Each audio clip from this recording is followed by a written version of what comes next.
বোকাখাটৰ লখোজান চাহ বাগিচা আৰু বোকাখাট চাহ বাগিচাত দুটা জগন্নাথ কমিউনিটি আৰু স্কিল ডেভেলপমেণ্ট চেণ্টাৰৰ দ্বাৰ উদ্ঘাটন কৰিলে বোকাখাটৰ বিধায়ক তথা জ্যেষ্ঠ মন্ত্ৰী অতুল বৰাই।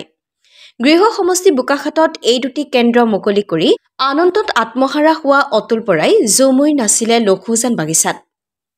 নতুন বছৰ বুলি উপস্থিত সকলৰ মাজত নিজ হাতে বিলালে মিঠাইৰ পেকেট।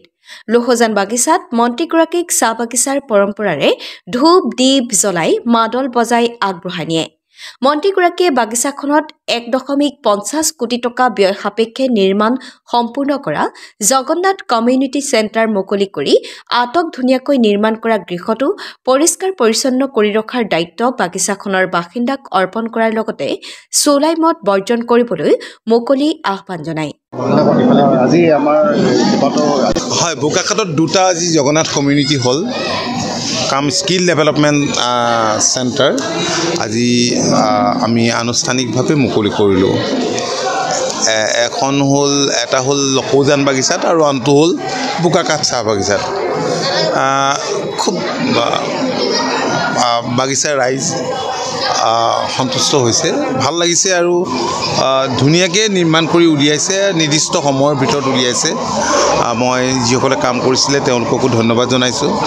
মাননীয় মুখ্যমন্ত্ৰীক ধন্যবাদ আৰু কৃতজ্ঞতা জনাইছোঁ যে মাননীয় মুখ্যমন্ত্ৰীৰ দূৰদৰ্শী চিন্তাৰ বাবেই আজি বাগিচাবিলাকত অন্যান্য ডেভেলপমেণ্টৰ কাম কাজৰ লগতে এনেধৰণৰ কমিউনিটি হল বা দক্ষতা বিকাশ কেন্দ্ৰ সম্ভৱ হৈ উঠিছে আৰু ইয়াৰ জৰিয়তে মই ভাবোঁ যে ৰাইজ নিশ্চয় উপকৃত হ'ব।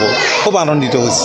আনহাতে বোকাখাটৰ ইকৰাজান শিৱ মন্দিৰ চৌহদত আনটো সমব্যয় সাপেক্ষ জগন্নাথ কেন্দ্ৰও মুকলি কৰে মন্ত্ৰী বৰাই। এই মন্দিৰত বিয়া বাৰু পাতিবলৈ সুবিধা হ'ব বুলি উল্লেখ কৰি অতি সোনকালেই বাগিচাৰ যুৱক যুৱতীৰ সমূহীয়া বিয়া পতাৰ কথাও ব্যক্ত কৰে।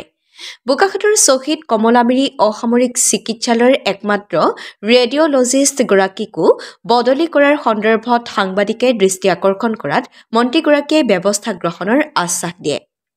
আনহাতে 105 নং বোকাখাট বিধানসভা সমষ্টিত আগন্তুক পঞ্চায়ত নিৰ্বাচনত অগপ বিজেপিয়ে মিত্ৰতা অক্ষুণ্ণ ৰাখি বুজা বুজিৰে অৱতীৰ্ণ হ'ব বুলিও সাংবাদিকৰ প্ৰশ্নৰ উত্তৰত স্থানীয় বিধায়ক জ্যেষ্ঠ মন্ত্ৰী অতুল বৰা তথা অসম গণ পৰিষদৰ সভাপতিগৰাকীয়ে তাৎপৰ্যপূৰ্ণ মন্তব্য কৰে।